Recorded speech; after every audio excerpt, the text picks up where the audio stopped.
کہ وہ گھاٹ میں لگا ہوا ہے اور ہو سکتا ہے کسی وقت بھی حملہ کر کے ہم کو ہلاک کر دے،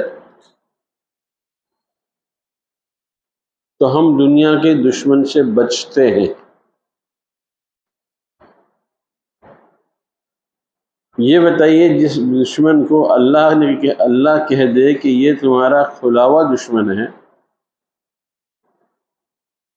اس سے کتنا بچنا چاہیے؟ بچنا چاہیے کہ نہیں بچنا چاہیے؟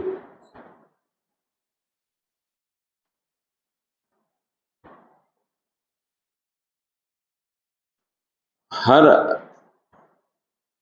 ممکن کوشش کرنی چاہیے کہ شیطان کی دشمنی سے ہم بچ جائے، اس لیے کہ دنیا کا دشمن جان کا ہلاک کرنے والا ہے، اور شیطان جو ہے اپنی دشمنی اس طرح نکالتا ہے کہ ہمارا ایمان سلب کر لیتا ہے۔ اللہ میری اور آپ کی حفاظت فرمائے۔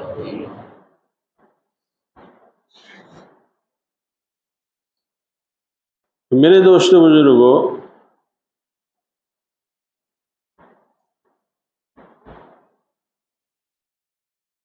اللہ کے فرمان کے مطابق کہ ان الشیطان لکم عدو مبین فاتخذہ عدوا، شیطان تمہارا کھلا ہوا دشمن ہے، اس کو دشمن ہی بنا کے رکھنا، دوست مت بنانا۔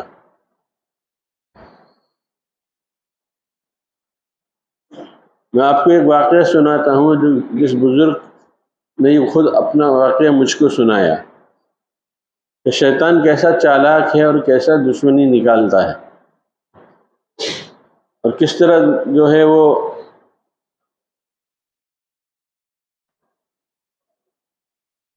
آدمی کی عاقبت اور اس کا ایمان خراب کرتا ہے۔ دانش اوپر دیکھو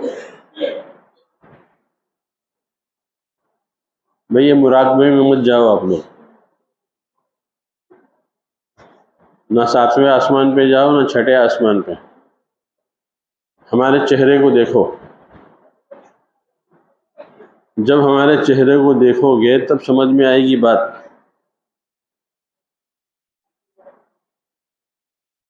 ورنہ ہم کچھ بھی بولتے جائیں گے، آپ جو ہے آسمانوں کی سیر کرو گے۔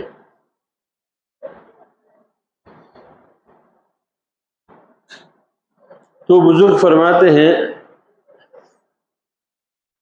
کہ جہاں میں رہتا تھا وہاں سے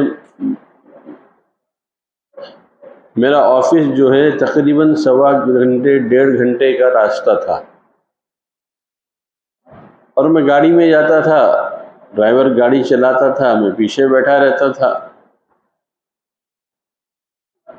1.5 گھنٹے جانے میں لگتے تھے، 1.5 گھنٹے آنے میں لگتے تھے، روزانہ کا یہ روٹین تھا۔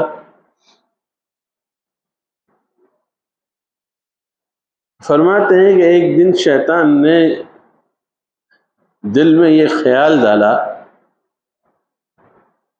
کہ میاں تم روزانہ جاتے آتے ہو،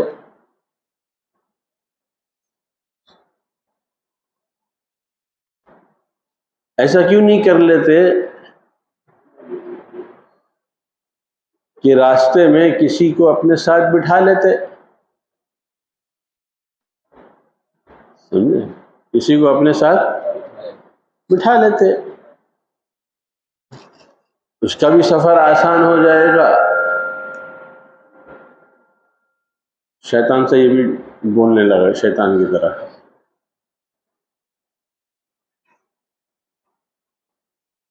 اس کا بھی سفر آسان ہو جائے گا، اور تم کو تو جانا آنا ہے ہی۔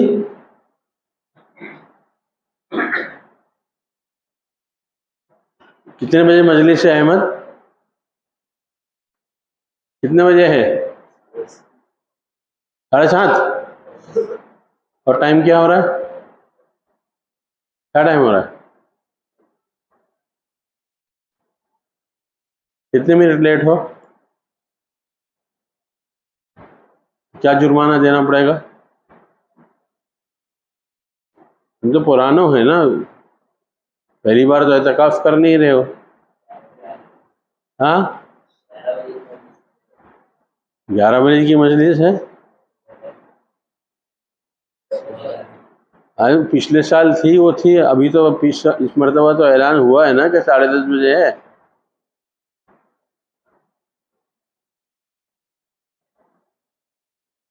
جو مجلس میں نہیں آ سکتا ہو پابندی کے ساتھ، وہ میرا نقصان نہیں کر رہا ہے، اپنا نقصان کر رہا ہے. اس لیے 10:30 بجتے ہی آپ کو سب کو یہاں جمع ہو جانا ہے. یہ نہیں کہ صاحب رات بہت جاگے تھے، آنکھ لگ گئی، نیند آ گئی، یہ سب بہانے بازی نہیں چلے گی.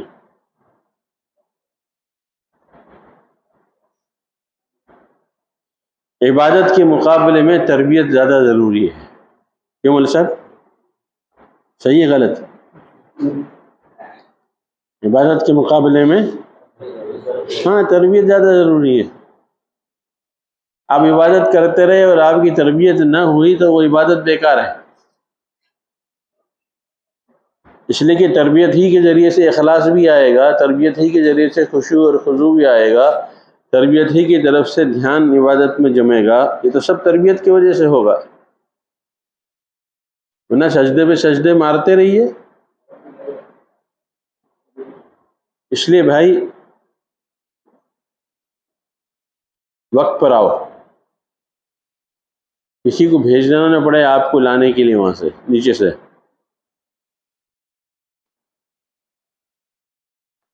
تو شیطان نے دماغ میں یہ بات ڈالی کہ میں تم روزانہ سفر کرتے ہو تو کسی نہ کسی کو اپنے ساتھ بٹھا لو، اس بیچارے کا بھی بھلا ہو جائے گا اور تم کو نیکی مل جائے گی. خدمت خلق کا جو ہے اس سے اچھا موقع اور کیا ہوگا.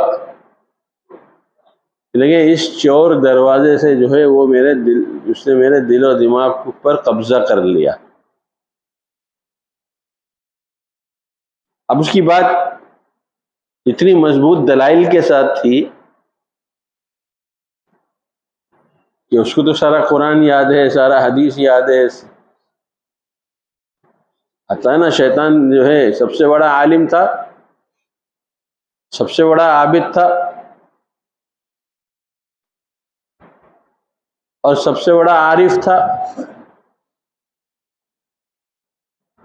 عارف اس لیے تھا کہ عین غصے کے موقع پر اس نے اللہ کے جو ہے غصے کو سمجھ لیا کہ اس وقت جو ہے جو مانگوں گا مل جائے گا، غصے ہی میں مل جائے گا. اور عالم اتنا بڑا تھا کہ فرشتوں کا استاد تھا. کس کا استاد تھا؟ فرشتوں کا استاد تھا. اور عابد اتنا بڑا تھا کہ زمین کے آسمان میں کوئی جگہ ایسی 4 انگلی کی بھی نہیں خالی تھی جہاں پر اس کے سجدے کے نشان نہ ہو. تو عالم بھی تھا، عارف بھی تھا، عابد بھی تھا. صرف ایک چیز اس کے اندر نہیں تھی، اگر وہ ہوتی تو شاید شیطان نہ رہتا.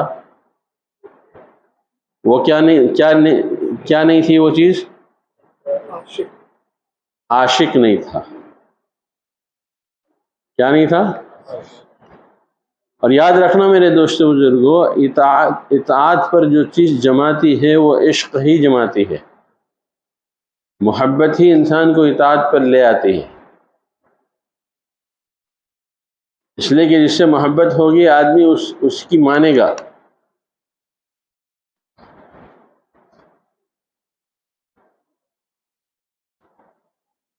تو اس نے جو ہے وہ کہتے ہیں کہ اس نے اس چور دروازے سے اتنے دلائل دیے مجھے کہ میرے بھی عقل میں اتر گئی بات کہ بات تو بہت صحیح ہے. اس کا نتیجہ یہ ہوا کہ جو نگاہ میری سفر کے دوران قرآن پر رہتی تھی، تلاوت میں مشغول رہتی تھی زبان، اور جو نگاہیں نیچے رہتی تھی وہ کھڑکی کے باہر جھانکنے لگی. کہاں جھانکنے لگی؟ ہاں کھڑکی کے باہر. تو بھائی بتاؤ سڑک کے اوپر صرف مرد ہی چلتے ہیں یا عورتیں بھی چلتی ہیں؟ ارے ایسی کوئی کنٹری ہے، ایسا کوئی صوبہ علاقہ ہے جہاں پر چلنا عورتوں کے لیے بینڈ ہو، مردوں کے لیے بینڈ ہو، صرف عورتیں چلتی ہوں؟ ایسا تو نہیں ہے نا کوئی. جب میں نے یہ سوچ کر کہ بھائی کسی کو بٹھا لوں گا، کسی عالم کو بٹھا لوں گا، کسی عمر رسیدہ کو بٹھا لوں گا، تو فرمایا میری نگاہ جو ہے بس سٹاپ پر اور سڑک پر چلتی ہوئی عورتوں پر، چاہے بوڑھی ہو چاہے جوان ہو، اس لیے کہ عشق دونوں کا پاگل ہوتا ہے. ہاں عشق دونوں کا پاگل ہوتا ہے. لوگ سمجھتے ہیں کہ صرف جوان ہی گرفتار ہے عشق میں، نہیں، بوڑھے بھی عشق میں گرفتار ہوتے ہیں.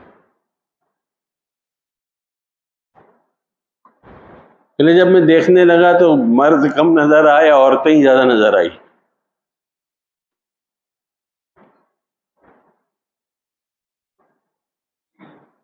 میں نے بہت زور سے لا حول پڑھا. میں نے کہا یہ تو بڑا مسئلہ، بڑا یعنی نقصان ہو گیا میرا.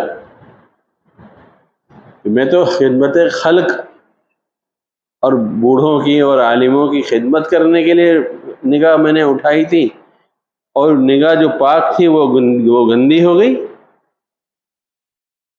پہلے میں نے شیطان کے اس دھوکے سے اور اس کے وسوسے سے میں نے توبہ کی. سمجھدار آدمی تھے، سمجھ گئے. تو میرے دوست بزرگوں، شیطان کیسے کیسے دھوکہ دیتا ہے اور کس طرح جو ہے وہ آدمی کے ذہن سے کھلواڑ کرتا ہے. جب تک ہم اللہ والوں سے نہیں جڑیں گے اور اللہ والوں سے نہیں پوچھیں گے، ہم جو ہے اس کے داؤ سے اور اس کے پھندے میں پھنسنے سے نہیں بچیں گے. ہاں اس لیے یہاں پر اللہ والوں کی ضرورت ہوتی ہے.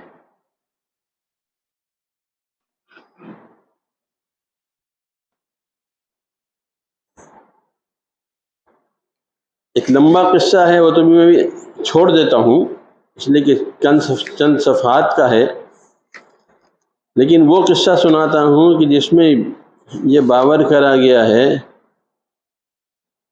کہ اللہ والے سے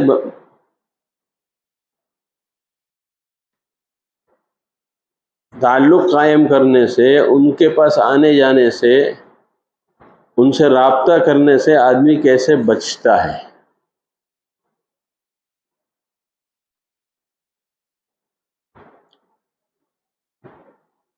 فرماتے ہیں کہ ایک نوجوان ایک بزرگ کی خدمت میں حاضر ہوا.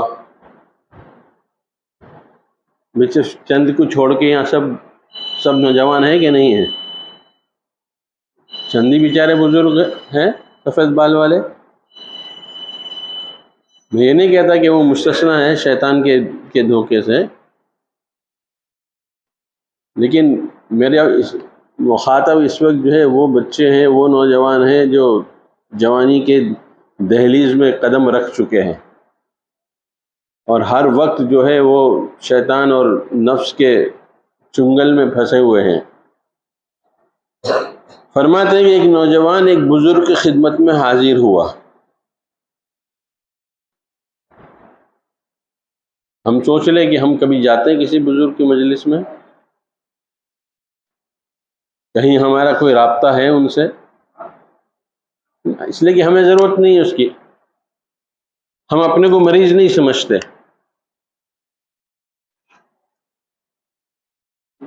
آدمی تو اسی وقت جائے گا جب اس کو اپنا روحانی مرض جو ہے سمجھ میں آئے گا کہ یہ میرا روحانی مرض ہے، مجھے اس کا علاج کرانا ہے.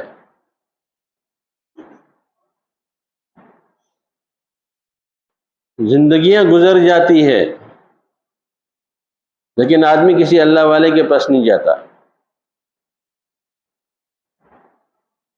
کتنے گھرانے ہم جانتے ہیں کہ بچوں کے والد خود بہت بڑے اللہ والے اور کسی بزرگ کے خلیفہ تھے، لیکن ان بچوں کو کبھی توفیق نہیں ہوئی ہے کہ اپنے ابا سے وہ خزانہ لے لے جو خزانہ ان کو ان کے بزرگوں نے دیا تھا، اس کی توفیق نہیں ہوئی۔ بولے ابا تو ہمارے تھے نا، ابا کس کے؟ ہاں ہمارے ابا ہے، لیکن یاد رکھنا کوئی کسی کو بچائے گا نہیں کل قیامت کے دن، نہ بیٹا باپ کو بچائے گا، نہ باپ بیٹے کو بچائے گا۔ یوم یفر المرء من اخیہ و امہ و ابیہ و صاحبتہ و بنیہ، کہ بھئی اس میں گنا دیا کہ نہیں ماں باپ کے رشتے کو؟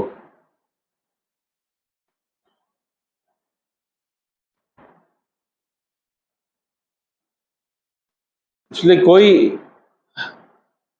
آخرت کی پکڑ سے کوئی رشتہ نہیں بچائے گا۔ اسی لیے حضرت فاطمہ الزہرا رضی اللہ تعالی عنہا سے حضور اکرم صلی اللہ تعالی علیہ وسلم نے فرمایا تھا، اے فاطمہ عمل کرتی رہنا۔ کیا کرتی رہنا؟ عمل کرتی رہنا۔ یہ اس گمان میں مبتلا مت ہونا کہ میں نبی کی بیٹی ہوں، اس گمان میں مت رہنا کہ میں نبی کی بیٹی ہوں، اس لیے کہ کل قیامت کے دن کوئی رشتہ کام نہیں آئے گا۔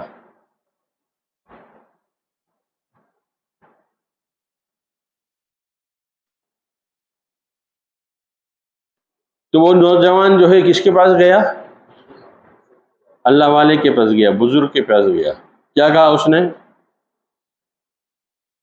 حضرت آپ فرماتے ہیں بدنگاہی سے پرہیز کرو، اس لیے کہ بدنگاہی بہت خطرناک ہے، عبادت کا نور چھین لیتی ہے، روحانیت سلب ہو جاتی ہے، چہرے کی رونق ختم ہو جاتی ہے۔ بد نظری جو ہے اتنا بڑا گناہ ہے، اس کے اتنے بڑے بڑے نقصانات ہیں۔ میں نے اس سے پہلے بھی واقعہ سنایا ہے کہ صوفی عبد الرحمن صاحب جو ہے ناخدا محلے میں ان کا مکان تھا، ان کی اصلاحی مجلس ہوتی تھی، دور دور سے لوگ آتے تھے فائدہ اٹھانے کے لیے۔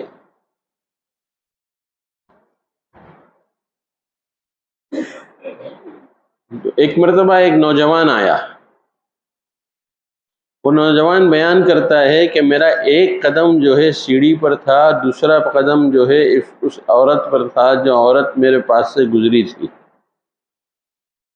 ایک نگاہ میری قدم میرے سیڑھی پر اور نگاہ میری لڑکی پر، اور میں اس کو وہاں تک دیکھتا رہا جہاں تک وہ اوجھل نہیں ہو گئی، وہاں تک دیکھتا رہا۔ اس لیے کہتے ہیں کہ دفعتاً اچانک نگاہ پڑنا معاف ہے، اچانک نگاہ پڑنا، لیکن نگاہ ڈالنا معاف نہیں ہے۔ نگاہ پڑھنے میں اور نگاہ ڈالنے میں فرق ہے کہ نہیں ہے؟ کیوں بھائی ہے فرق کہ نہیں؟ تو نگاہ ڈالنے میں جو ہے انسان کا ارادہ داخل ہوتا ہے، پڑ گئی گزر رہی تھی آنکھ، نگاہ پڑ گئی تو وہ بد نظری جو ہے وہ معاف ہے، لیکن دیکھتے رہنا۔ اس لیے حضرت حکیم اختر صاحب فرماتے ہیں کہ جب کوئی نوجوان بد نگاہی کرتا ہے تو کیمرہ کی طرح جو ہے وہ عورت کی پورا حسن جو ہے کیمرہ کی طرح اس کے دماغ میں آ جاتا ہے، کائی کی طرح، ہاں کیمرے کی طرح۔ پھر جب وہ تنہائی میں ہوتا ہے نا تو وہ اسی حسن کو سوچتا رہتا ہے، کیا اچھے بال تھے، کتنی اچھی ہونٹ تھے، اتنا خوبصورت زلفیں تھیں. یہ اس کو سوچتا رہتا ہے کہ اس لیے کہ کیمرہ نے جو ہے فوٹو کو قید کر لیا ذہن و دماغ کے اندر. اب وہ اسی کو سوچ رہا ہے تنہائی میں.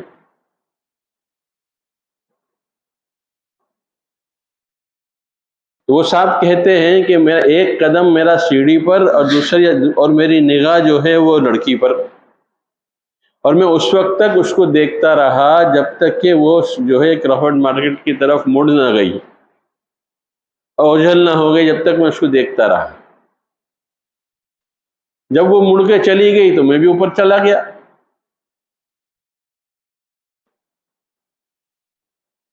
فرماتے ہیں کہ حضرت بیان کر رہے تھے، بیان ہوا،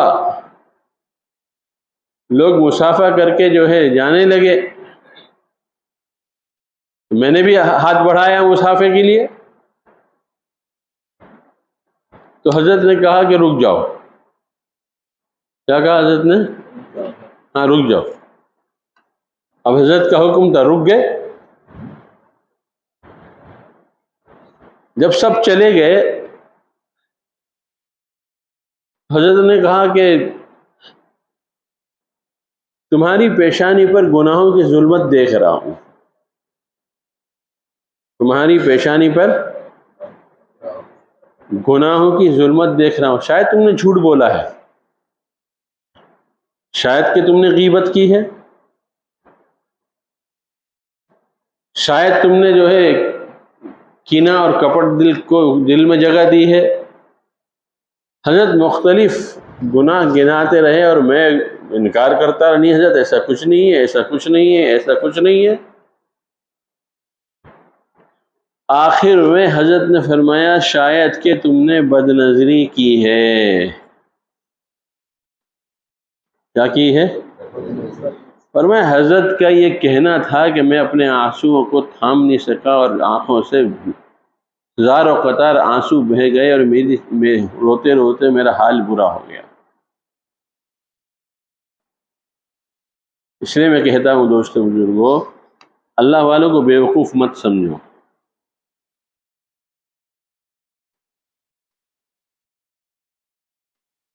اتقوا فراست المؤمن فإنه ينظر بنور اللہ. حضرت تھانوی کے بارے میں بہت مشہور تھا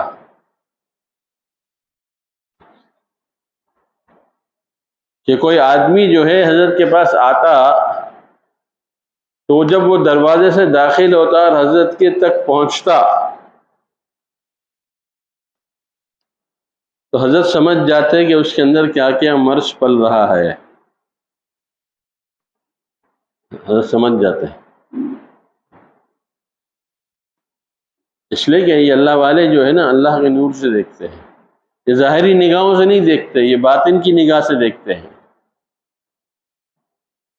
ہم اللہ والوں کو بیوقوف سمجھتے ہیں، ہم اللہ والوں کو کم عقل سمجھتے ہیں کہ ان کو کیا خبر. نہیں، ایسا نہیں، دھوکے میں مت رہنا، ان کو سب خبر ہے. کیا کیا گناہ کر کے تم آئے ہو سب معلوم پڑ جاتا ہے. اللہ بڑے بول سے اور بڑے الفاظ سے اور دعوے سے بچائے. اللہ گزشتہ سال ایک نوجوان لڑکا جو ہے اعتکاف کے لیے آیا،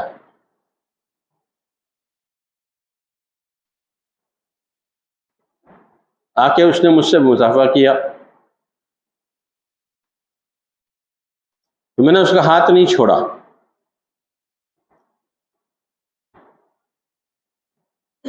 میں نے برجستہ کہا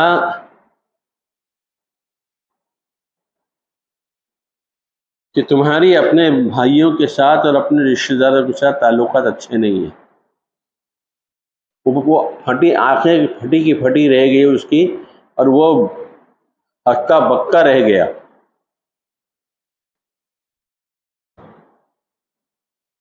پھر وہ اعتکاف میں بیٹھ گیا، لیکن موقع کی تلاش میں تھا کہ مجھ سے بات کرے الگ سے. پھر میں کہتا ہوں اللہ کسی بھی بڑے بول سے اور دعوے سے بچائے۔ جب اس کو موقع مل گیا، اس نے وقت لیا، وہ مصر تھا اس بات پر کہ حضرت آپ کو کیسے معلوم؟ میری تو آپ کی پہلی ملاقات تھی، میں نے آپ سے آپ کا نام سنا تھا، کبھی آپ کے پاس آیا بھی نہیں تھا، آپ کو کیسے معلوم کہ جو ہے میری اپنے بھائیوں کے ساتھ اور اپنے رشتہ داروں کے ساتھ انبن ہے اور لڑائی ہے؟ میں ہنس کر ٹال گیا۔ نہیں حضرت بتائیے۔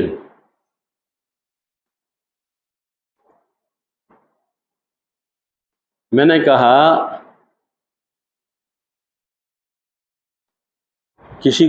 کسی اللہ والے کو بیوقوف مت سمجھنا، تم کیا گناہ کرتے ہو اور کر کے آئے ہو یہ تمہاری پیشانی پر لکھا رہتا ہے۔ کاتب وحی جو ہے تمہاری پیشانی پر لکھ دیتے ہیں، اور باطن کی نگاہ رکھنے والے لوگ اس کو پڑھ لیتے ہیں۔ پھر وہ بہت رویا، بہت توبہ کیا، وعدہ کر کے گیا کہ میں جو ہے جانے کے بعد سب سے صلح کر لوں گا، اور آئندہ میں جو ہے ان سے کوئی جھگڑا نہیں کروں گا، کوئی لڑائی نہیں کروں گا، سب سے ہنس بول کر رہوں گا۔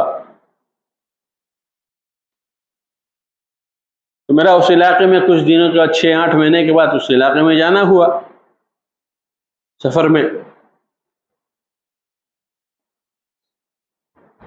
اس کو معلوم ہوا تو بھاگے بھاگے آیا ملنے کے لیے، کہنے لگا کہ حضرت میں نے اپنے سارے بھائیوں سے اور اپنے رشتہ داروں سے معافی مانگ لی۔ میں نے کیا؟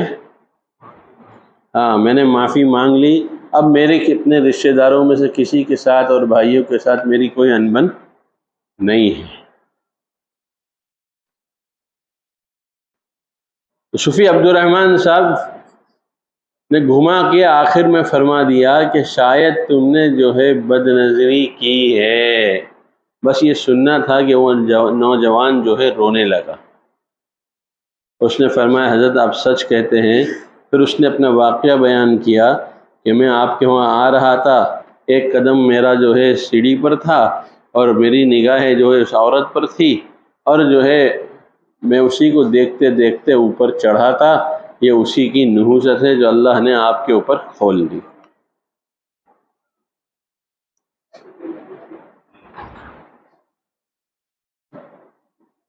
میرے دوستو بزرگوں،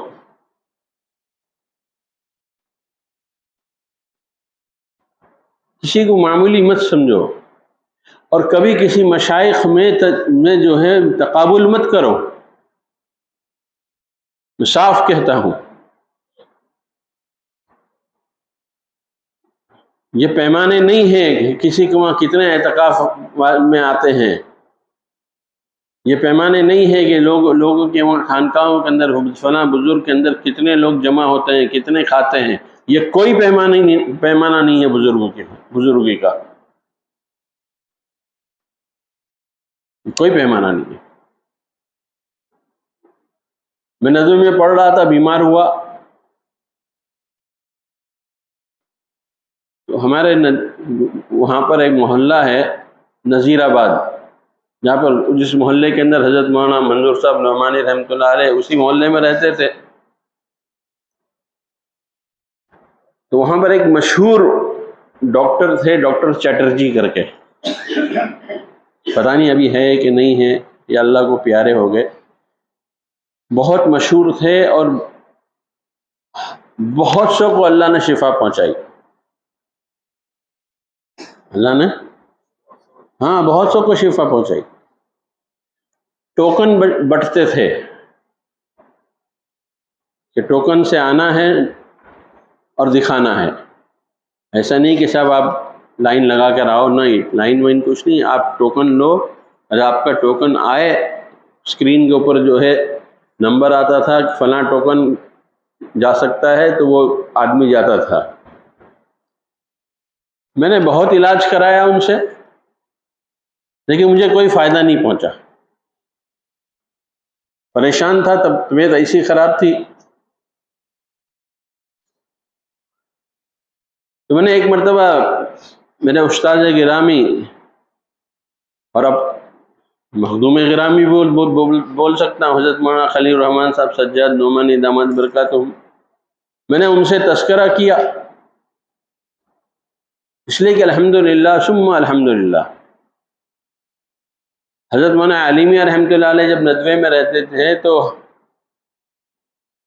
مغرب بعد جو ہے مجلس ہوتی تھی ان کی، اس میں طلبہ بھی شریک ہوتے تھے اور اساتذہ بھی شریک ہوتے تھے۔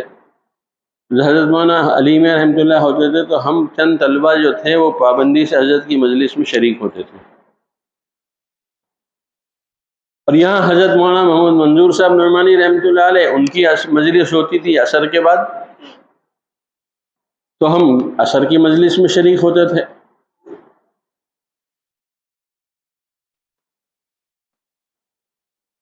تو میں نے ایک مرتبہ مولانا سجاد صاحب سے کہا کہ میں نے ڈاکٹر چیٹرجی سے بہت علاج کرایا لیکن مجھے کوئی فائدہ نہیں ہوا، کہ لگے ایک مشورہ دوں، مانو گے؟ میں نے کہا دیجیے، پریشان تھا آدمی، جب پریشان ہوتا ہے تو کیا کرتا ہے، جو بھی اس کو مشورہ دیتا ہے اس کو قبول کر لیتا ہے۔ میں نے کہا فرمائیے کیا ہے؟ فرمائی تم ہمارے نذیر آباد کی گلی میں تم جانتے ہو ایک ہومیوپیتھک ڈاکٹر بیٹھتا ہے، بہت ہی منکسر الحال ہے، مطلب بھی اس کا ایسا ہے کہ لوگ سمجھتے ہیں کہ پتہ نہیں کیا پان کی پڑیا بیچ رہا ہے یا کیا بیچ رہا ہے یا چورن بیچ رہا ہے، چلیں ان کو دکھاؤ۔ جب میں گیا ان کے پاس گیا تو واقعی میرے کو ایسی لگا کہ جو یہ پتہ نہیں یہ دوا دے رہے ہیں یا پان کی پڑیا اور چورن بیچ رہے ہیں۔ اب چونکہ حضرت کا حکم تھا، جانا تھا، تو میں گیا، وہاں کوئی ٹوکن نہیں تھا، وہاں کوئی لائن نہیں تھی، وہ اکیلے بیٹھے ہوئے تھے، ایک دو مریض تھے خالی۔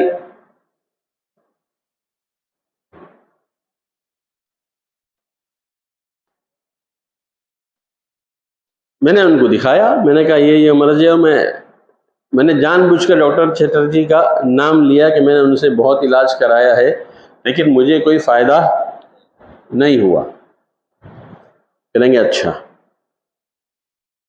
ایک چیز تو انہوں نے یہ کی کہ فوراً جو ہے اپنے جو دوا خانہ تھا ان کا اپنا، اس میں سے کچھ پاؤڈر نکالا اور میری زبان پہ رکھ دیا کہ لیں گے اس کو چوس لو،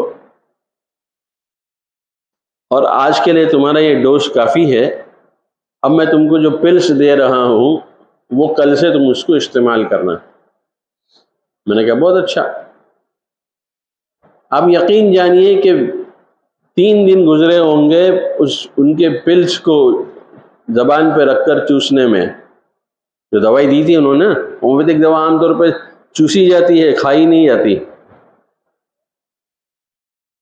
3 دن گزرے ہوں گے کہ اللہ نے مجھے مکمل شفا دے دی۔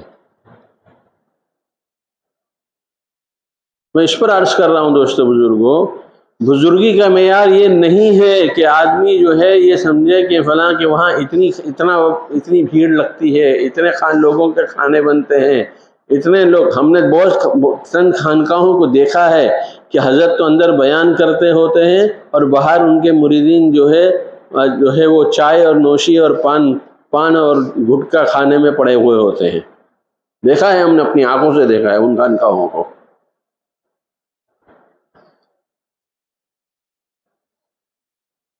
بزرگی کا معیار صرف یہ ہے کہ سامنے والے کی زندگی بدل جائے، اس کو کہتے ہیں بزرگی۔ دین زندگی میں آ جائے، شریعت زندگی میں آ جائے، اللہ کا حکم زندگی میں زندہ ہو جائے، اس کو کہتے ہیں بزرگی۔ دکان لگانے کو بزرگی نہیں کہتے۔ اگر ان کے پیمانے سے آپ یہاں جوڑیں گے تو 0/0 کا مارکس ملے گا۔ کتنا ملے گا؟ 0/0۔ لیکن یہ معیار نہیں ہے۔ کبھی اللہ چھوٹوں سے وہ کام لے لیتے ہیں جو بڑوں سے بھی نہیں لیتے۔ ہاں یاد رکھنا، چھوٹوں سے بھی اللہ کبھی کام لے لیتے ہیں، اس لیے کہ نفع کون دیتا ہے؟ نفع تو اللہ دیتے ہیں. کوئی پیر، کوئی فقیر، کوئی شیخ کسی کو نفع نہیں پہنچا سکتا. النافع اور ضار یہ صفت اور صرف اللہ کی ہے. کس کی ہے؟ صرف اللہ کی ہے. ہاں یہ الگ بات ہے کہ طلب جو ہے یہ شرط ہے. طلب کیا ہے؟ یہ شرط ہے. میں اکثر کہا کرتا ہوں کہ طالب کبھی محروم نہیں ہوتا، طالب کبھی، اور بے طلبوں کو کوئی دے نہیں سکتا، کوئی نہیں دے سکتا.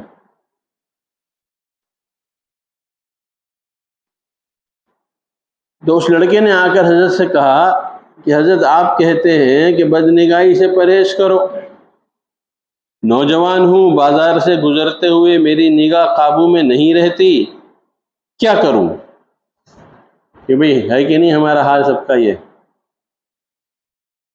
ہے، ہماری نگاہیں قابو میں؟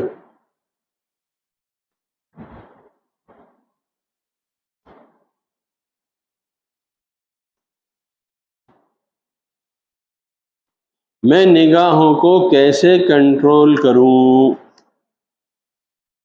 جو بھی نسخہ بتلا دیں، عمل کرو گے؟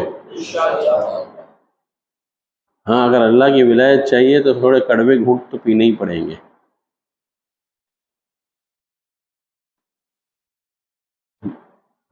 ہومیوپیتھک والے میٹھی میٹھی گولی کھلاتے ہیں، اور اینوپیتھک والے ٹیسٹ لیس گولی کھلاتے ہیں. کوئی ٹیسٹ ہی نہیں گولی میں. لیکن یونانی والے جو ہے کڑوا معجون دیتے ہیں، عرق دیتے ہیں، وہ سب اوپر کا جسم کا علاج کرتے ہیں، اور یونانی جو ہے وہ اندر سے مرض کو نکالتا ہے. تو کڑوے گھونٹ تو پینے پڑیں گے دوستو. کون تیار ہے کڑوے گھونٹ پینے کے لیے؟ ہاں ماشاءاللہ ہاتھ تو سبھی نے اٹھایا، میں بھی اٹھا لیتا ہوں بھائی.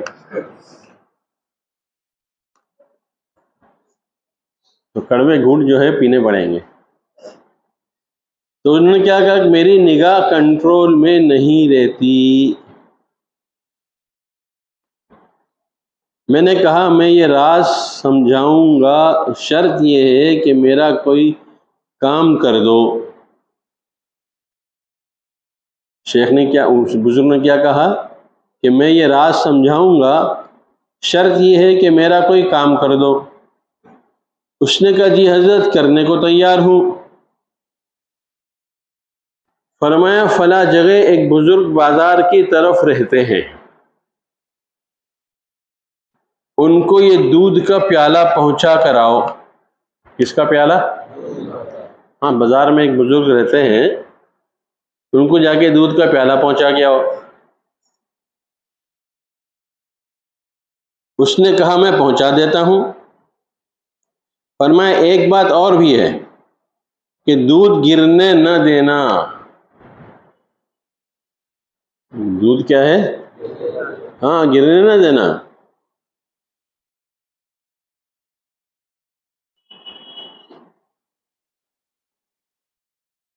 تو اس نے کہا کہ حضرت آپ فکر نہ کریں، ایک قطرہ بھی گرنے نہیں دوں گا. انہوں نے کہا اچھا اگر گر گیا تو سنو، اگر گر گیا تو پھر ایک بندے کو ساتھ بھیجوں گا جو تمہیں 2 جوتے میں لگائے گا بھری بازار میں. کیا کرے گا؟ ہاں بھری بازار میں 2 جوتے لگائے گا. صبح کھانے تیار ہو جوتے کھانے کے لیے؟ اب کون ہاتھ اٹھاتا رہا دیکھوں میں، کون کون تیار ہے جوتے کھانے کے لیے؟ سب کے ہاتھ، کوئی کسی کے ہاتھ نہیں اٹھ رہے ہیں. بولے ہم کو تو مولانا ایسے ہومیوپیتھک کی میٹھی میٹھی گولی دے دو، ہاں تم کڑوی کڑوی دوا مت دو ہم کو.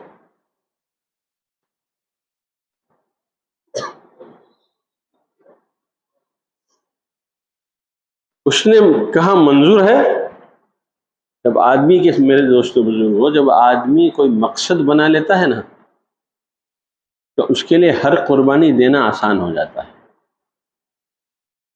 آج ہم نے اللہ کو پانے کو اپنی زندگی کا مقصد نہیں بنایا، اس لیے ہم سے قربانی نہیں ہو رہی ہے، نماز نہیں پڑھی جا رہی، حقوق ادا نہیں ہو رہے ہیں، ماں باپ کے حق ادا نہیں ہو رہے ہیں، بیوی بچوں کے حق ادا نہیں ہو رہے ہیں۔ کیوں؟ بھائی ادھر دیکھو، تم لوگ کا کام نہیں ہوا دیکھنے کا، ادھر دیکھو ہمارے پاس، ان کو اپنے کام میں مشغول رہنے دو۔ جب آدمی کے ذہن میں کوئی مقصد ہوتا ہے تو وہ اپنے مقصد کو پانے کے لیے قربانی دیتا ہے۔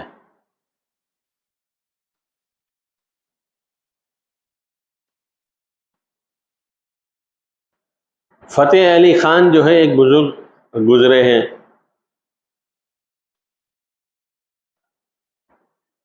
ان کا قصہ ہے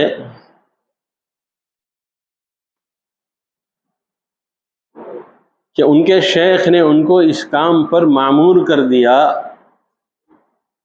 کہ ہماری کھیتیاں سوکھ رہی ہے، اس میں پیداوار نہیں ہو رہی ہے، مہمانوں کی آمد بڑھتی جا رہی ہے، کھیتی اگر لہلہا جاتی، کچھ غلہ اگ جاتا تو مجھے مہمانوں کو کھلانے میں آسانی ہو جاتی۔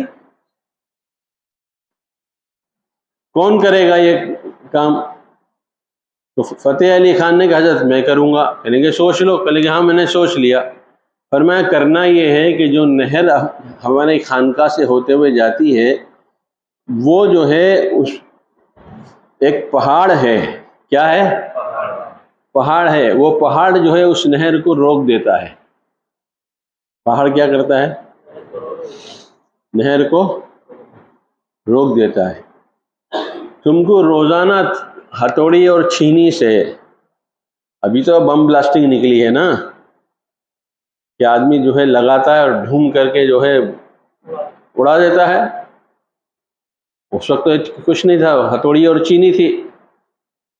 تو میں تم کو جو ہے ہتھوڑی اور چینی سے روزانہ تھوڑا تھوڑا جو ہے پہاڑ کاٹنا پڑے گا۔ کیا کرنا پڑے گا؟ ہاں، پہاڑ کاٹنا پڑے گا،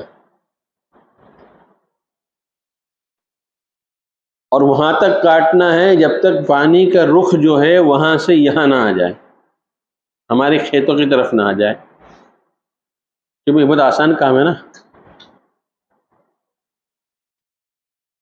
لیکن حضرت کروں گا، جب مقصد بن جاتا ہے نا تو ہر قربانی دینا آسان ہے۔ اب وہ لگ گئے،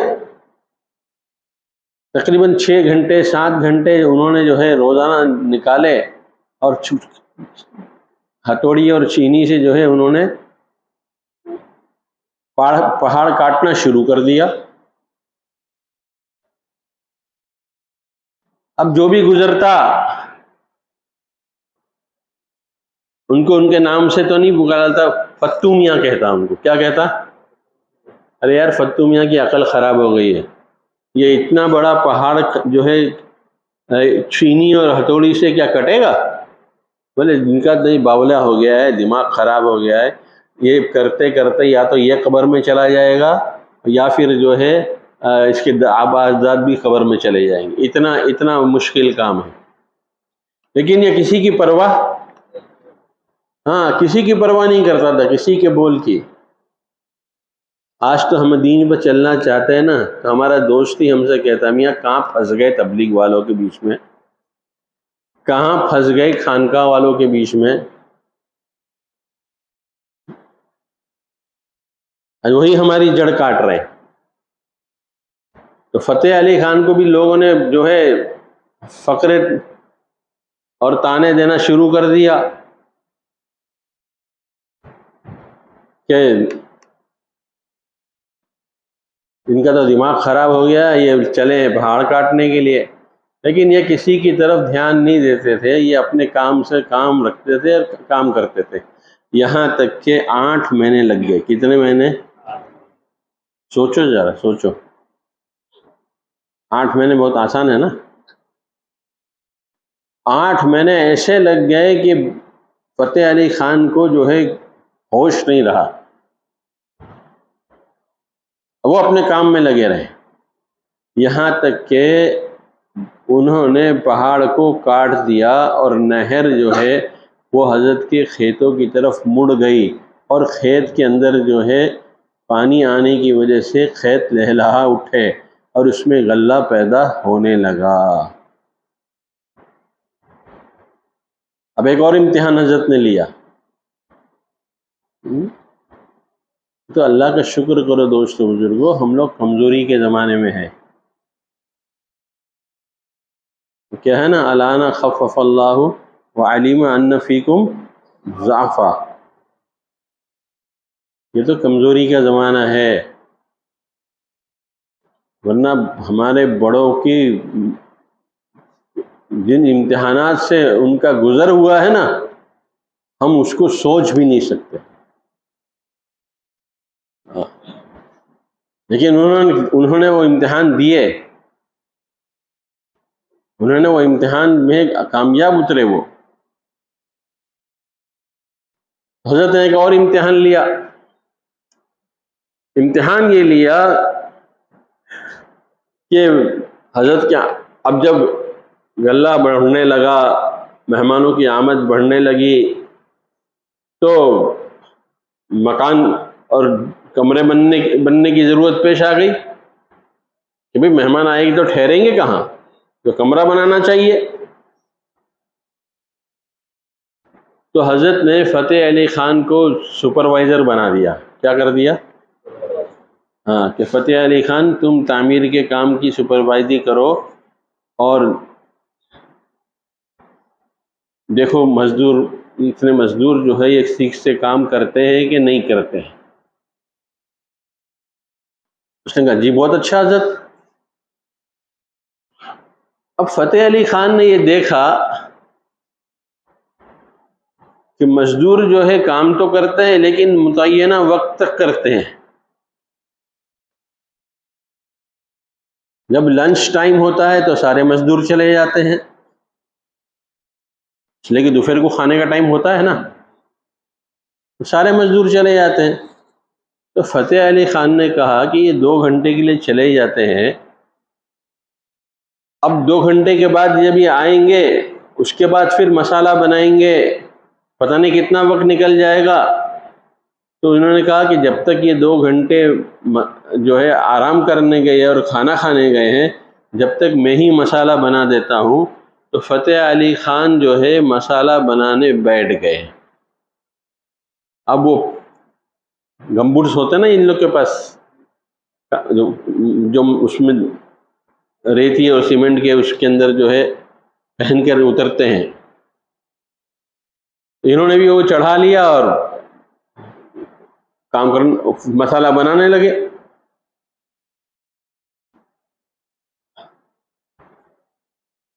حضرت کو کسی کام کے لیے فتح علی خان کی ضرورت پڑی،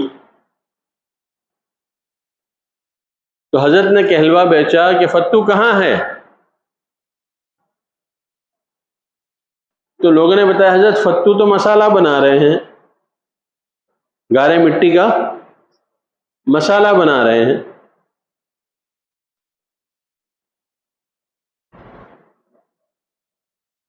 تو حضرت نے کہا وہ کیوں بنا رہے ہیں؟ مزدور تو ہم نے رکھے ہیں، مزدور بنائیں گے، ان کو تو ہم نے سپروائزر بنایا ہے، وہ کیوں بنا رہے؟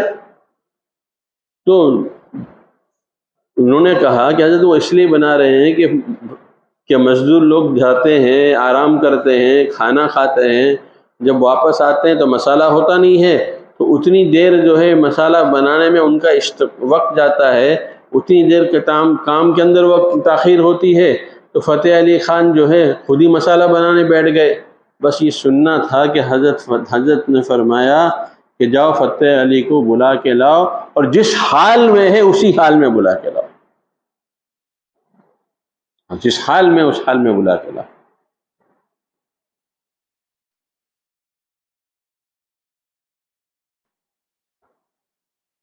قاصد دوڑتے دوڑتے گیا کہ حضرت بلا رہے ہیں، کہ اچھا ابھی آتا ہوں، ذرا ہاتھ دھو لوں. چلا صاف کچھ حلیہ صحیح کر لوں. فرمایا نہیں، حضرت نے فرمایا جس حال میں بلایا ہے اسی حال میں، جس حال میں ہو اسی حال میں آ جاؤ. اب وہ گاری مٹی والے ہاتھ، گارے مٹی والے پیر اسی حال میں پہنچ گئے. حضرت نے آگے بڑھ کر اپنے سینے سے لگایا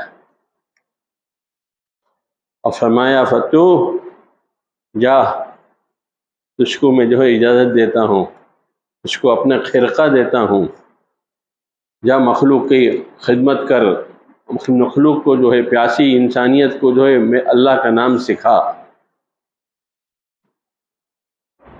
اور حضرت فتو کو جو ہے بھیج دیا کہ اللہ کا نام سکھائے اور ان کو اپنا خلیفہ بنایا. جو حضرات جب کسی زمانے میں مدرسہ سہولتیہ میں گئے ہوں گے تو وہاں آج بھی، ابھی تو مدرسہ سہولتیہ ہی نہیں رہا، ورنہ جس وقت آنا جانا تھا مدرسہ سہولتیہ میں تو اس وقت جو ہے باقاعدہ ایک کمرہ خاص تھا فتح علی خان کے لیے، جس میں صرف وہ رہتے تھے اور کوئی نہیں رہتا تھا. اور بارہا یہ منظر لوگوں نے دیکھا کہ فتح علی خان ایک امی غیر پڑھا لکھا آدمی چارپائی پہ اوپر بیٹھا ہوا ہے اور بڑے بڑے علماء، مفسر، محدث جو ہے چارپائی میں نیچے ان کے پیتانے بیٹھے ہوئے ہیں. اللہ نے یہ مقام عطا فرمایا. میرے دوستو مقصد تو بناؤ اللہ کو راضی کرنے کا. دیکھو اللہ کیسے فتوحات کرتے ہیں، کیسے اللہ تعالیٰ جو ہے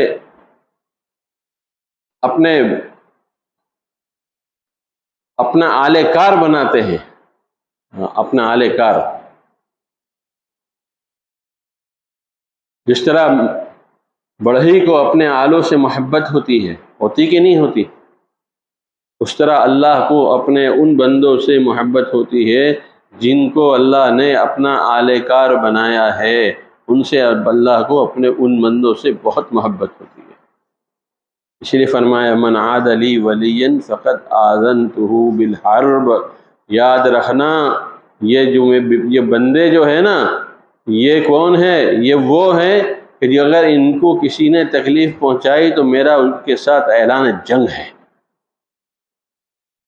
ہاں، میرا ان کے ساتھ کیا ہے؟ اعلان جنگ ہے. تو میرے دوستو بزرگوں، میں یہ کر رہا تھا کہ انہوں نے کیا شرط لگائی کہ اگر دودھ گر گیا تو ایک تمہارے ساتھ میں ایک آدمی کو بھیجوں گا جو تم کو 2 جوتے بڑے بھرے بازار میں مارے گا. اور مقصد تھا کہ کرنا ہے، اس لیے کہ مرض پریشان کر رہا تھا نا بد نظری کا. آج ہم کو اپنے امراض پریشان نہیں کر رہے، ہم اپنے امراض کے اندر مست ہیں، اپنے امراض کو پال رہے ہیں، اپنے امراض کو پانی دے رہے ہیں. لیکن وہ اللہ کے بندے وہ تھے جو اپنے مرض کو پالتے نہیں تھے بلکہ اس کا علاج کرتے تھے.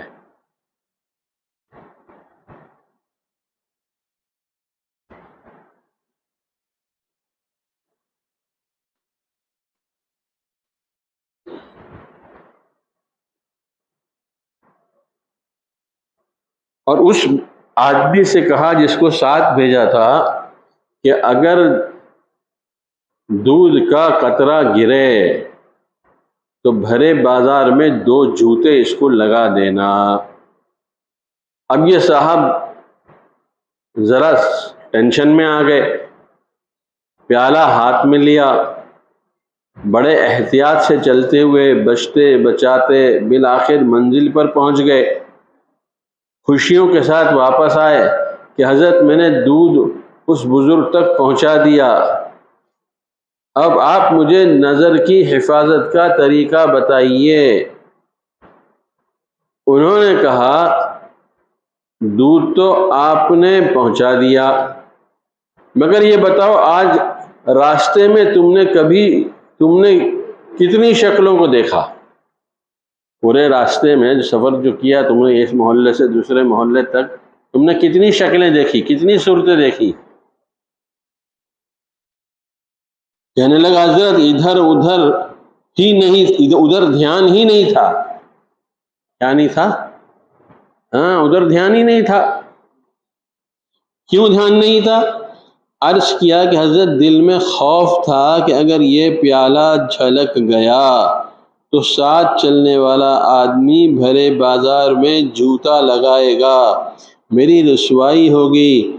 فرمانے لگے اللہ والوں کا یہی حال ہوتا ہے، وہ سمجھتے ہیں اگر گناہ کے ذریعے یہ دل کا پیالہ چھلک گیا تو قیامت کے دن سرے بازار رسوائی ہوگی، اس لیے ان کی بھی نگاہ ادھر ادھر نہیں اٹھتی.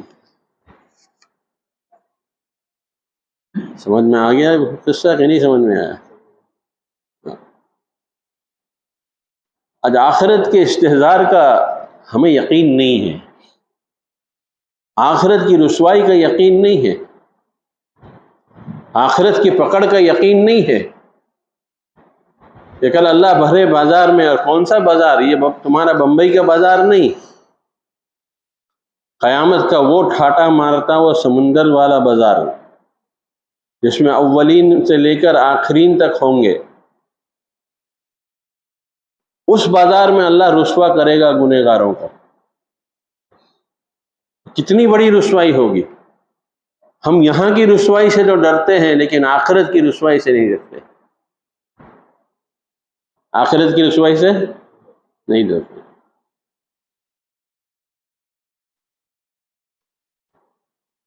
آگے فرماتے ہیں کہ گناہ کے نقصان دہ ہونے کی مثال، کہ گناہ کتنا نقصان دہ ہے. فرماتے ہیں کہ ایک مرتبہ کھانے کی میز پر ایک سرجن تھے جو ہارٹ اسپیشلسٹ تھے. ان کو دیکھا کہ وہ سبزی کھا رہے ہیں اور مرغا وغیرہ کئی چیزیں سامنے ہیں. صاحب خانہ نے کہا ڈاکٹر صاحب گوشت کھا لیجئے. بڑے اصرار پر انہوں نے تھوڑا سا گوشت لیا.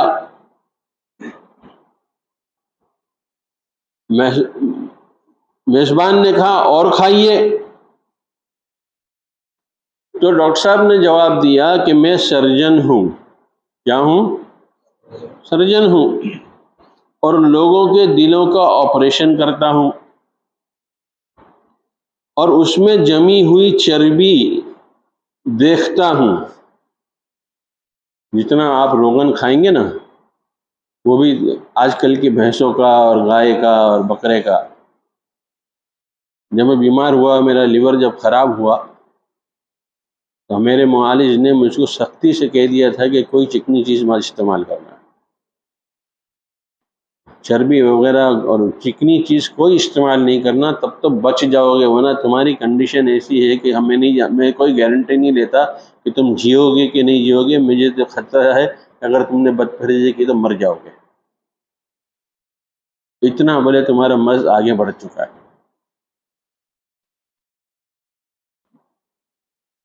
تو مجھے اچھی طرح پتا ہے کہ گوشت کھانے سے کیا نقصان ہوگا، اس لیے کھانے کی طبیعت نہیں ہوتی. اس دن مجھے خیال آیا کہ اس بندے پر چونکہ چربی دار کھانے اور چربی کا نقصان زیادہ واضح ہو چکا ہے، اس لیے اس کے لیے چربی اور گھی والے کھانے سے بچنا کوئی مشکل کام نہیں. اسی طرح انسان کے اوپر گناہوں کے نقصانات زیادہ کھل جاتے ہیں تو اس کے لیے گناہوں سے بچنا کوئی مشکل کام نہیں رہتا، بلکہ آسان ہو جاتا ہے. اس کے دل میں یہ ڈر ہوتا ہے کہ قیامت کے دن کہیں رسوائی اور ذلت نہ ہو. اس لیے ہمیں یہ دعا سکھلائی، اللہم انی اسألک من خشیتک ما تحول به بیننا و بین معاصینا. اللہ رب العزت کا خوف بھی بہت بڑی نعمت ہے. ہم اللہ رب العزت سے یہ نعمت مانگیں کہ اے رب کریم ہمیں اتنا خوف عطا کر دیجئے جو ہمیں گناہوں سے بچا لے۔ مسنون دعاؤں میں سے کی دعا ہے یہ کہ بھئی مانگنا چاہیے کہ نہیں مانگنا چاہیے۔ اس لیے اپنی دعاؤں کے اندر جو ہے جہاں بہت کچھ مانگتے ہو وہاں پر یہ دعا بھی مانگو۔ اللہم انی اسألوک من خشیتک ما تحول به بیننا و بین معاصیک، اور آگے ہے وتبلغنا الی جنتک، معاصی سے بچو گے تو جنت میں جاؤ گے۔ وتبلغنا الی جنتک۔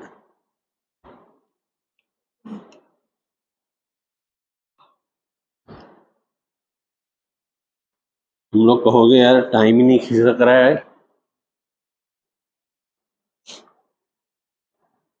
ایک آدمی کو بہت زیادہ تشویش ہے ٹائم نہ کھسکنے کی، بیچارہ کروٹیں بدل رہا ہے بار بار، میاں کب یہ چھٹی ملے اور میں جاؤں۔ گناہ کا شوق اور عذاب کا ڈر۔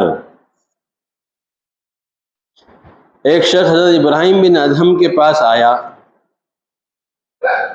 کون آیا؟ کس کے پاس آیا؟ حضرت ابراہیم بن ادہم کون تھے؟ بہت بڑے اللہ والے تھے، واقعہ مشہور ہے نا ان کا۔ ایک دن رات میں اپنے محل میں سو رہے تھے تو چھت کے اوپر جو ہے کودنے اور پھاندنے کی جو ہے آواز آئی۔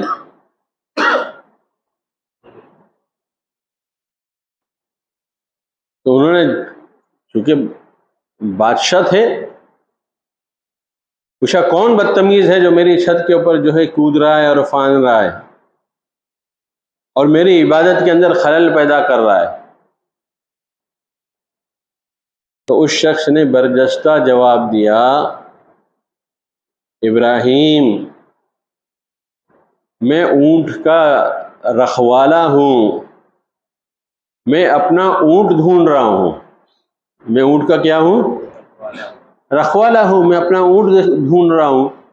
حضرت ابراہیم بن ادہم کو اور غصہ آیا، فرمایا کہ اونٹ کیا چھت کے اوپر ملتا ہے، وہاں جا کے ڈھونڈو جہاں پر اونٹ ملے گا۔ تو اس شخص نے کہا ابراہیم ولایت بھی جو ہے نرم بستر پر نہیں ملتی ہے، وہاں جا کر تلاش کرو جہاں پر جنگلوں میں جا کر جہاں پر ولایت ملتی ہے، سمجھے؟ وہاں جا کے تلاش کرو۔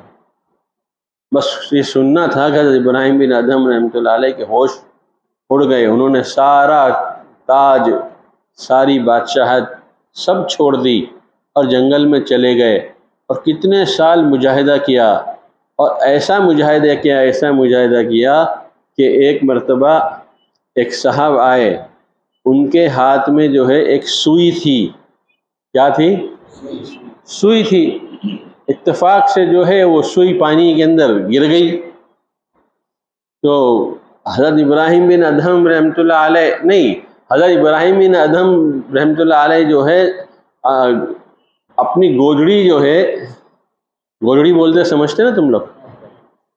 ہاں، کمبل کہہ لو، لحاف کہہ لو، کچھ بھی کہہ لو، اس جو روئی کی ہوتی ہے وہ بیٹھ کے سل رہے تھے، اتفاق سے جو ہے وہ گر گئی پانی کے اندر۔ تو حضرت ابراہیم بن ادہم رحمۃ اللہ علیہ نے پانی کو حکم دیا کہ میری سوئی واپس کر۔ اس کو حکم دیا؟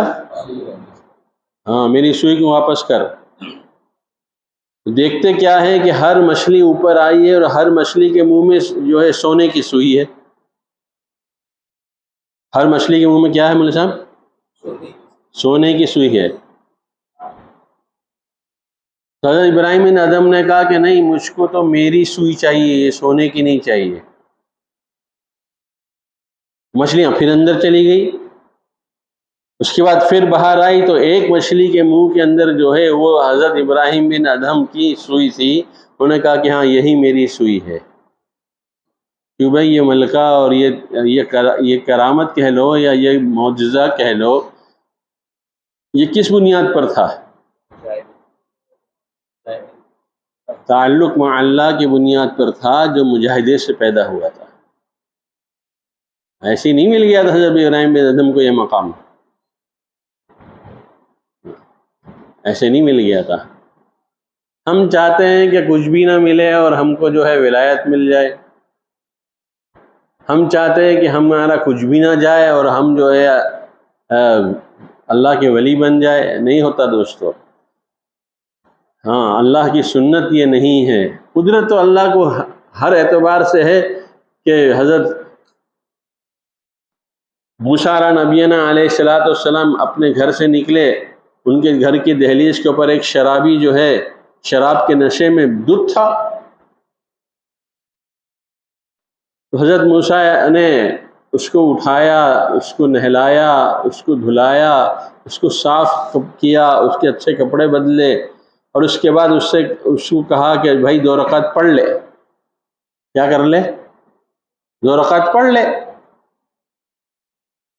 اب چونکہ شراب کا نشہ اتر چکا تھا اور اس نے دیکھا کہ یہ تو حضرت موسیٰ علیہ نبینا علیہ السلام ہے، تو اس نے کہا ٹھیک ہے، اس نے جو ہے 2 رکعت کی نیت باندھی۔ جب وہ سجدے میں گیا تو حضرت موسیٰ علیہ نبینا علیہ السلام دعا گو ہوئے کہ اے اللہ، اس کے جسم کو جھکانا میرے بس کا تھا، اب اس کے دل کو آپ جھکا دیجیے، اس کے دل کو۔ تو دینا چاہے ولایت تو اللہ آنن فانن دے دیتے ہیں، لیکن یہ اللہ کی قدرت ہے، سنت نہیں ہے۔ سنت تو یہ ہے کہ وہ راستہ پورا طے کرنا پڑے گا۔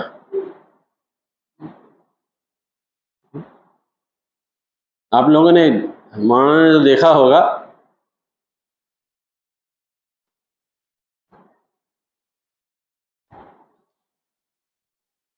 وہ کیا نہیں، اس کے اوپر سونے کا پتہ لگا کے بکتا ہے بازار میں، جو پھل ہے نا، کھٹا کھٹا جو ہے، کیا پھل ہے وہ؟ آولا۔ آولا نے اپنی تاریخ سنائی۔ کسی نے آولا سے پوچھا، حضرت ماں رومی نے رحمۃ اللہ علیہ نے جو ہے اس کو مثنوی میں اس کو نقل کیا ہے۔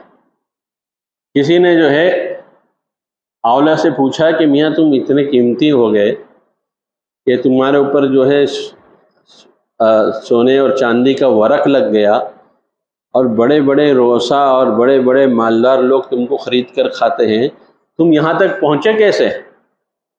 تمہاری قیمت اتنی کیسے ہو گئی؟ انہوں نے کہا سنو گے؟ بولے ہاں۔ کہنے کہ سنو میری تاریخ۔ فرمایا میں جو ہے بازار سے خرید کر لایا گیا۔ اولا کو جو ہے بازار سے خریدتے ہیں نا، بازار سے خرید کر لایا گیا، پھر اس کو جو ہے گرم پانی میں ڈبویا گیا۔ گرم پانی میں ڈبونے کی وجہ سے اور کھولانے کی وجہ سے تھوڑا نرمی آ گئی اس کے اندر، آ گئی کہ نہیں آ گئی؟ پھر اس کے بعد فرمایا کہ چاقو سے اس کے اندر جو ہے مختلف جگہ پر چھید کیے گئے۔ کیا کیے گئے؟ ہاں، چیرا گیا اس کو۔ اس طرح تانچنی مارتے ہیں اور چاقو مارتے ہیں کہ ہر طرف سے جو ہے وہ زخم آلود ہو جاتا ہے۔ فرمایا اس کے یہ سب مرحلوں کے بعد مجھ کو جو ہے گرم چاشنی میں ڈبویا گیا۔ کس میں ڈبایا گیا؟ ہاں، گرم چاشنی میں ڈبایا گیا، اور گرم چاشنی سے نکالنے کے بعد پھر حلوائی نے جو ہے میرے اوپر سونے اور چاندی کا ورق لگا کر مجھ کو جو ہے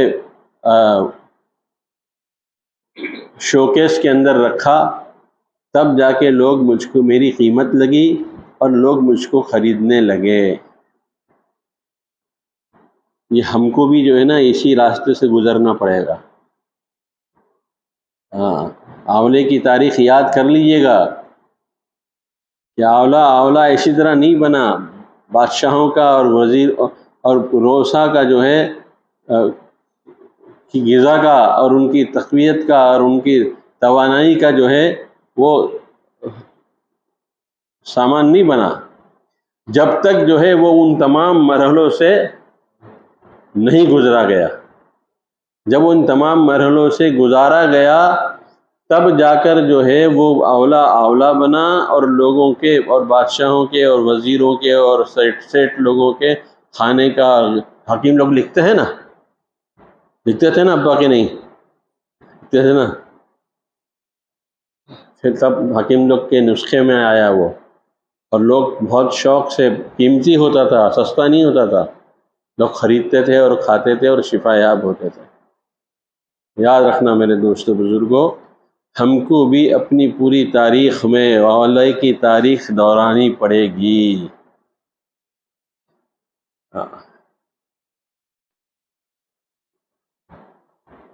ان اللہ اشتری من المؤمنین انفسهم واموالهم بان لهم الجنہ، ہم بھی جو ہے بکاؤ مال ہے، کیا ہے؟ ہاں بکاؤ مال ہے، ہم بیچ، ہمارا سودا ہو گیا ہے، سودا ہو گیا ہے ہمارا۔ اب ہم کو جو ہے کچوکے لگائے جائیں گے، اور توبہ کے آنسو میں ہم کو ڈبویا ہو جائے گا۔ جب ہم توبہ کے آنسو میں ڈوب جائیں گے اور ہمارے اندر نخار پیدا ہوگا، تو پھر اللہ کی ولایت کا تاج لگایا جائے گا، پھر جو ہے قیمت لگے گی اور بولیاں لگے گی، اور لوگوں کے دل کی غذا بنیں گے، لوگوں کے دل کی غذا بنیں گے۔ اللہ والے ایسے ہی ہوئے ہیں، کوئی اللہ والا بغیر ان مرحلوں سے گزرے ہوئے اللہ والا نہیں بن پایا ہے۔ اس لیے ہمت کرو، ارادے کرو کہ ہم کو بھی اللہ والا بننا ہے، لیکن اللہ والا بننے کے لیے یہ مراحل ہیں۔ اور شیطان یہ وسوسہ ڈالتا ہے کہ بہت مشکل ہے، یاد رکھنا مشکل بالکل نہیں ہے۔ اما من اعطى واتقى وصدق بالحسنى فسنيسره لليسرى، ہم آسان کریں گے، یعنی ضمیر جو ہے نون کی کس کی طرف جا رہی ہے؟ اللہ کی طرف جا رہی ہے، کہ جو ارادہ کر لے گا ان صفات کو اپنے اندر پیدا کرنے کا، تقوی والی صفت ہے، سچ کی صفت ہے، اور سخاوت کی صفت ہے، جو اپنے اندر یہ صفات پیدا کر لے گا، اللہ فرماتے ہیں کہ ہم اس کو اس راستے پر چلنا اس کے لیے آسان کر دیں گے۔ تو اللہ جب آسان کر دے تو کوئی مشکل آئے گی؟ پھر کوئی مشکل نہیں آئے گی، بندہ چلتا چلا جائے گا۔ اگر کوئی ماہر ڈرائیور ہو جو راستوں سے واقف ہو تو وہ آپ کو منزل مقصود تک بہت عافیت کے ساتھ اور سہولت کے ساتھ اور کم وقت میں پہنچا دے گا۔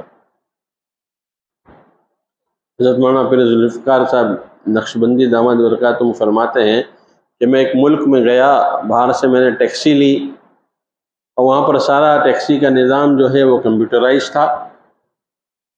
ڈرائیور جو ہے جہاں جانا ہوتا ہے اس کو فیڈ کر دیتا ہے، کمپیوٹر میں فیڈ کر دیتا ہے، اور اس کے بعد جو ہے وہ اس کے گائیڈ لائنز کے حساب سے چلتا رہتا ہے۔ کبھی کمپیوٹر بولتا ہے ٹرن رائٹ تو وہ گاڑی جو ہے دائیں موڑ لیتا ہے، کبھی ٹرن لیفٹ بولتا ہے تو وہ کمپیوٹر جو ہے کے ہدایت پر جو ہے گاڑی کو لیفٹ موڑ دیتا ہے۔ تو فرماتے ہیں کہ میں نے سوچا کہ دیکھیں کہ یہ کمپیوٹر کس طرح جو ہے رہنمائی کرتا ہے۔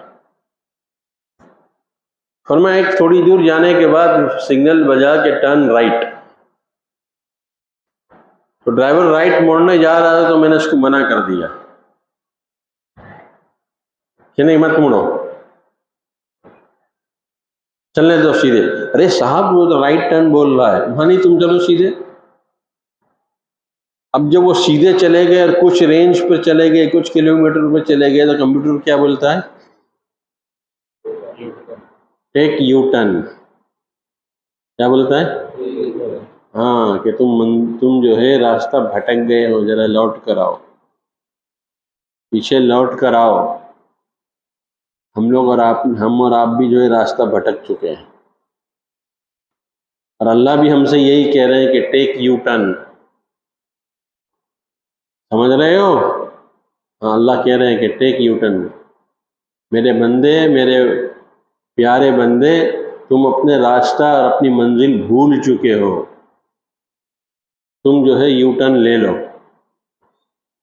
فرمایا اس نے یو ٹرن لیا، پھر واپس اسی راستے پر آ گئے جس راستے پر ہم کو جانا تھا، ہم چلے گئے. آج اپنی زندگی کے